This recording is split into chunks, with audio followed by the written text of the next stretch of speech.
The last thing that we will look at with the early knight f3 section is when white plays the bypass for d5.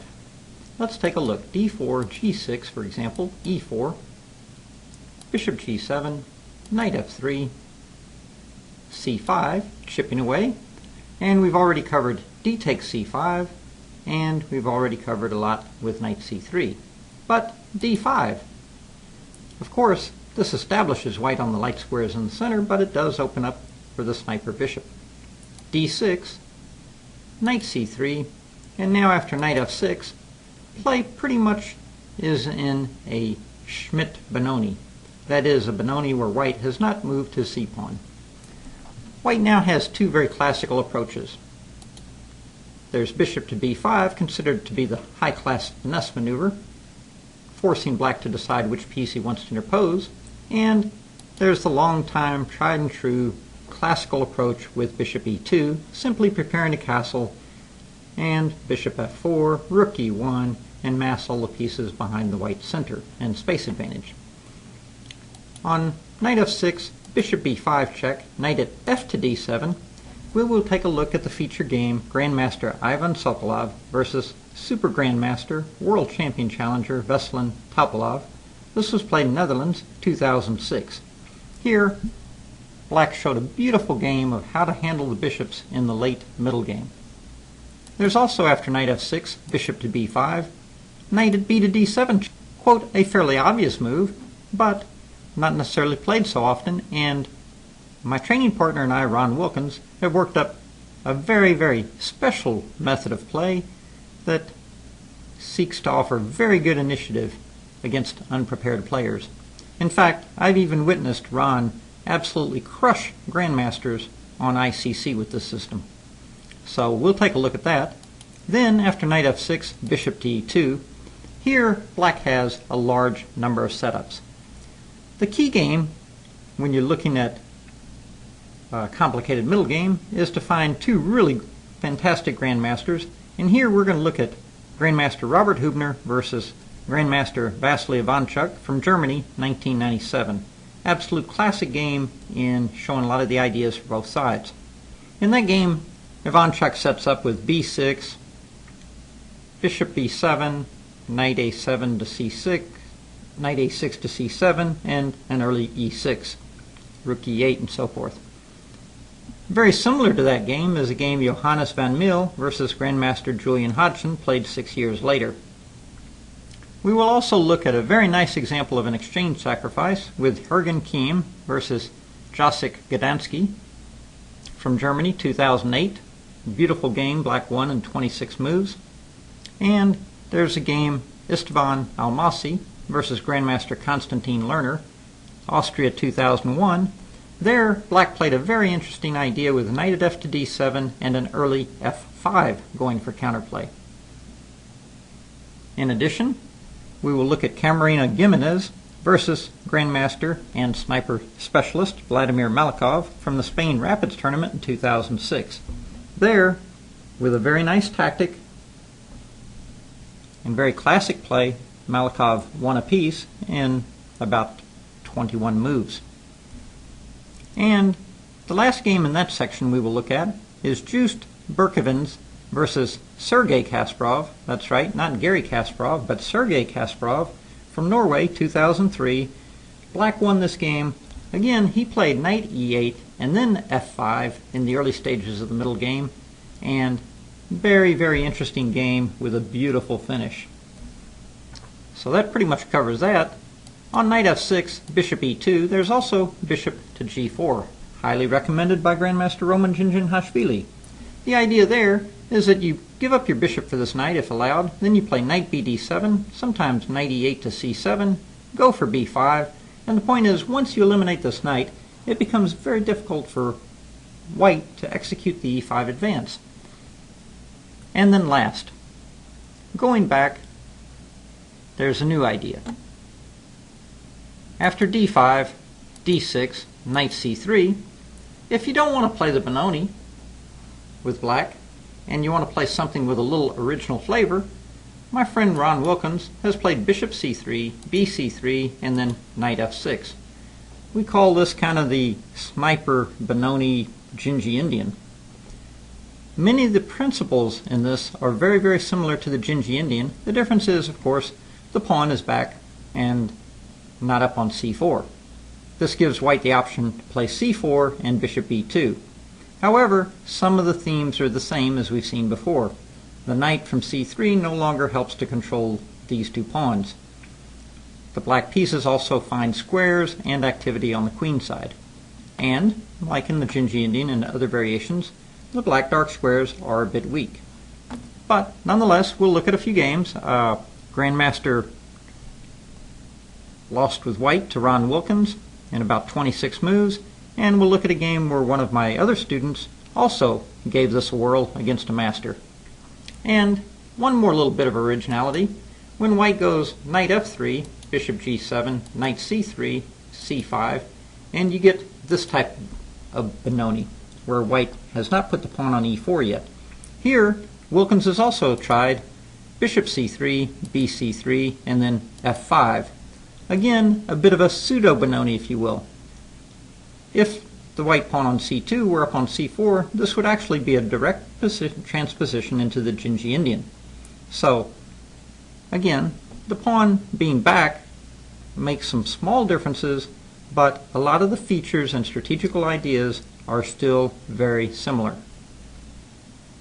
So that pretty much covers the early d5. That's what we're going to look at. Let's get started. Our first game in the Sniper Benoni features Grandmaster Andrei Sokolov versus Super Grandmaster Veselin Topov. This was played in Netherlands 2006. Let's take a look. d4, g6, e4, bishop g7, knight f3, c5, d5, knight f6, and now knight c3, going toward the Schmidt Benoni. After d6, bishop to b5 check. This is considered the high-class finesse by white.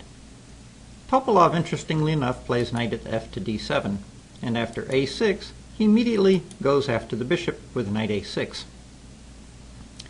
Notice that if black castles, and then knight a6, white can play rook e1.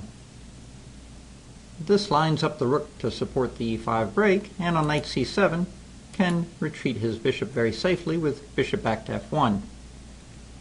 Now this was played, and after a6, bishop to f4, rook b8, queen d2. Here, white might do well to consider a5 or h3. In the game with queen d2, b5, ab, white played e5. This was a mistake. This premature break in the center did not lead to anything really positive for white. And in fact, after de, takes, and rook takes, black seized the initiative with b4. Knight a4. Notice that if knight e4, f6 traps the rook. And after a4, queen d6, black was actually slightly better. The rook on e5 is attacked, the pawn on c5 is defended, and after rook at a to e1, bishop to d7. Pawn to b3, black captured, and then played e6, not only undermining, but actually winning the pawn on d5. Black was slightly better in that game, and in fact went on to win in 60 moves. That was Gianu versus Valenu from Romania, 2009. For example, here, if queen h6, knight d5, which is what actually happened in the game. Had white tried to play bishop c4, after e takes d4, bishop d5, rook at b to d8, and the pin on the d file proves costly. So let's go back. After a4, Topov does not bother castling, but rather plays the immediate knight a6. After castles, bam, knight c7, immediately attacking the bishop, and after rook e1, bishop to e2 was also played in one game that led to a quick draw in Kinkin versus Savchenko, Cuba, 2009. But after rook e1, Topov grabs the bishops. He's very fond of the bishops. After a takes b5, he now castles, and white plays bishop f4, preparing the e5 thrust. black plays knight to b6, and then on e5, h3 has also been played. Topov's opponent, Andrei Sokolov, played e5. Let's take a very brief look at h3, obviously keeping the bishop off g4. After h3, h6, queen e2, black played e5. This is very loosening, but also black needs to do something to get counterplay. Now if the bishop retreats, f5, and black has established a very nice pawn duo on e5 and f5. So of course the real challenge is to capture on e6, and after bishop e6, rook a day to d1, white has fantastic centralization. One game actually continued knight c4, and then after e5. Note that bishop d6, knight b2 is a bit messy. After rook a day to d1, knight to c4, e5, d5, b3, knight back to b6. Knight e4 took advantage of the pin on the d file. Queen c7, knight d6, d4, on queen d2, g5, hitting back at the bishop, and on bishop g3, knight d5. The position is a bit unclear. White's very well centralized, but the black knight on d5 is quite strong. And in the actual game, Pashkan Gopal, Armenia 2007, black managed to win in 61 moves. But a very, very difficult double-edged struggle. Going back to our game, Andrei Sokolov versus Topov, white played e5. Black played bishop f5. Notice that bishop g4, h3, bishop takes, queen takes, and knight c4 seems pretty promising for black. However, after ed, ed, b3, knight e5, queen g3, white has possibilities of knight e4, and the base pawn on d6 comes under attack. In the game, Topov played bishop to f5. After h3, black played h6, and this might be the critical moment of the game, surprisingly enough. White played queen e2. Certainly a very reasonable move, preparing to bring the rook to d1 and finish his centralization. However, maybe more challenging would be to put the question to the bishop with g4. Where does this bishop go? If it goes back to d7, the pawn on d6 might hang, and if it goes all the way back to c8, well then black hasn't really solved the problem of this bishop, has he? In the game, white played queen e2, and now black played g5, loosening the king side, but he does have two bishops over there to defend.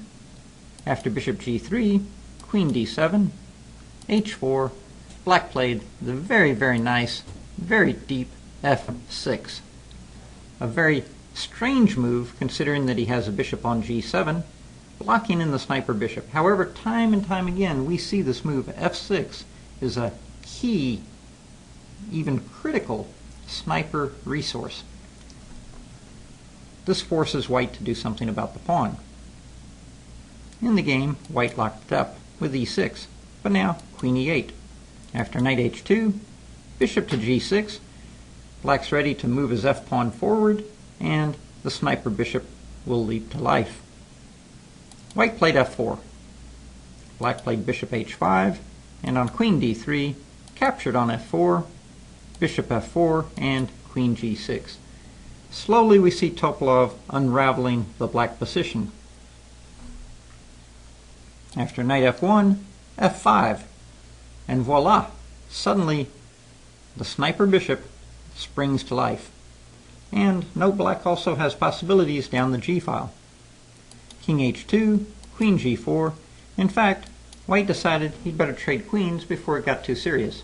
However, after queen takes, knight takes, and bishop back to e8, suddenly we see in this endgame, or queenless middle game, the black bishops suddenly spring to life. Notice if the knight on c3 goes, the support for the b5 and d5 pawns goes with it. In fact, the threat here is to play king up, bishop takes, and bishop b5, followed by bishop c4, simply cleaning house. So after bishop e8, black is actually already a bit better. Knight at g to e2, king h7, bishop back to g3, knight c4, hitting the b2 and e3 points. And here, this is a classic example of pawns being pushed forward. If they don't continue to maintain some initiative with them, they can go from attacking to simply being overextended. After b3, knight into e3, and suddenly we can see this knight hits everything. g4, g2, c2, d5. Rook at a to c1, rook to g8. Threats appear. For example, f4, bishop takes, knight takes, king takes, and bishop takes c3 discovered check is already in the air. So after rook g8,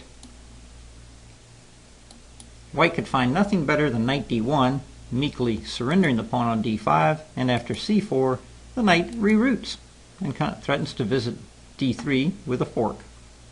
After knight e3, black played a6 to chip away at the white pawn center, or b5 pawn. If knight d3, knight d5, knight takes, the black pieces after bishop f8 become rather a bit passive. Black should probably still win, but some work to be done. So in the game after knight e3, black played a6, chipping away at the b5 pawn, looking to open the a file. In fact, after pawn takes, rook takes, and then knight takes f5, black even sacrificed a pawn. But after bishop f6, knight f4, rook a2, black has the 7th rank. Notice that rook e2, rook takes, knight takes, and then bishop g6 is quite strong. So going back after rook a2, knight to d5 was played, but then simply exchange and bishop to b5. Would have been good, but bishop to h5 is much more to the point. Covers the f3 square and the d1 square. The d1 square is particularly important because that would allow white to defend the pawn on d5. After rook f1, rook to d2, knight to e3, bishop to d4, knight to c4. Here we can see that if knight f5, bishop e5 is quite strong. Bishop takes, rook check, king over. If king up, bishop g4 mate. And if king over, d takes e5, knight takes e7, check, and mate. Fantastic cooperation among the pieces. So after knight c4 attacking the rook, rook to d3 with a double hit, b3 and g3. We're really seeing fabulous coordination with the black team. Bishop f4, rook b3, two connected past queenside pawns, supported by two bishops, easy technical win. Knight back to d2, rook back to the 7th rank, rook to b1, and now a very nice move, bishop back to g6. The point being after rook takes, bishop takes, the white rook is not able to swing over and at least hope to recoup one pawn. So white tries a different tack, rook f3, hoping to get over to b3, but now rook f8. Here, if rook to b3, you simply take, and on takes, you can give a check, and on king up, rook d4, knight moves away, and then rook b4. Completely winning ending for black. So in the game, after knight to c4, bishop to e4, bishop d6, and then bishop takes f3, and white resigned. Well, he's losing heavy material. After bishop e7, for example, bishop d5, bishop f8, bishop takes c4, e7, bishop f7 is pretty easy. Or, instead of bishop f8, if knight takes b2, the strongest is probably rook g8. Black has a pure exchange up and powering in on the g2 square. So let's do a quick recap after the final bishop to f3. Well, First off, this game is an excellent example of how to handle the two bishops. Once the queens came off, the power of the bishops was unleashed. White should have kept pushing early in the game for the initiative, and probably the critical moment in this game is 14 g4. At this point right here, White played queen e2, g4, trying to maintain the white space advantage, keep black in the box. That was absolutely critical.